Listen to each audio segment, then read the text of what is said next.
sadūrās ar priekšējiem riteņiem, iespējams, ka tur varbūt izsit jau šo te špūrs. Vienam vēl ir taisna riteņi, šeit arī vēl ir taisni. Nu, šeit cīņas starp Janā Kadaku un Mortenu Perševicu.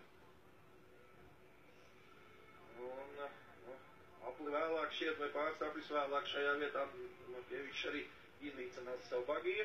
Noteikti redzēsim tūlīt. Nu, te jau ir, jā, te jau ir, ka priekšējie riteņi jau skatās viens otru, Morkevičs arī īsti nevalda par šo te mašīnu, jau var redzēt. Bet tas vēl ir vēl apliepriekš. Viņš vēl turpina cīnīties spītīgi. Tā kārtīgs lietuviešu cīnītājs, lūk, šķīvi riteņi priekšā un izslīd nedaudz no špūres un mašīna vienkārši tramplīnā šķīvi nolec no tramplīna un tālāk aiziet virpuļi, kā savulaik teica.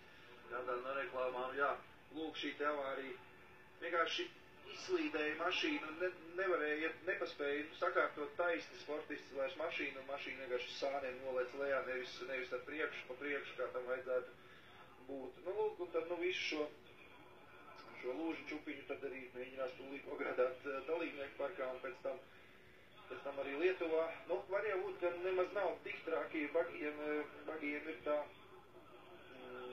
tendence izskatīties defektiem briesmīgākiem nekā viņi ir īstenībā, jo šie atvērtie riteņi rada tādu, viss sliktu sajūtu, bet varbūt dažkārt ar šo te piekaļu pastrādājot, tas viss pārējais varbūt arī nemaz nav tik cietis, un arī šī te virsbūve ir no ļoti viegls plasmas, gluži nē, no šķiedras materiāla, kas arī ļoti viegli lokās, un varbūt rodās tā sajūta, ka viss ir šausmīgi sasīts, bet pat šobrīd tā izskatās, ka rāmim, piemēram, nemaz nav tik daudz tādu locījumu pašam šim te karkasam, kā bagīs ir veidot, un aizmugurējais stūrs ir ieplacināts, bišķī tur būs jāpastrādā nedaudz, bet kopumā pat īstenībā nemaz nav tik slikts stāvoklis. Nu, šīs posmas Ginteram Morkevičam visticamāk ir beidzies, bet nākamajā, es domāju, ka viņš noteikti jau mēģinās būt uz startu. Jā, dramatiska avārija.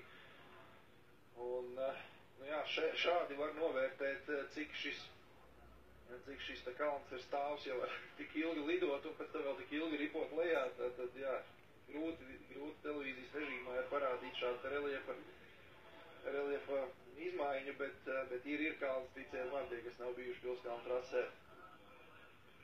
Ir vērts kaut vai tā vien nākamgad atbraukt uz šo sacensību. Nu, gaidīsim atkārtot startu, vai šai pašai klasē būs atkārtot starts, vai varbūt tiesneši nolems pa priekšu palaist kādu nākamo klasi, lai var šīs klases braucēji sagatavot mašīnas atkārtotiem startam. Pauze gan bija pietiekami liela, un es domāju, ka visticamāk, ka bagija tieši, jā, Žiguļu klase ir šobrīd starta laukumā, tātad bagijiem atkārtot starts būs nedaudz vēlāk.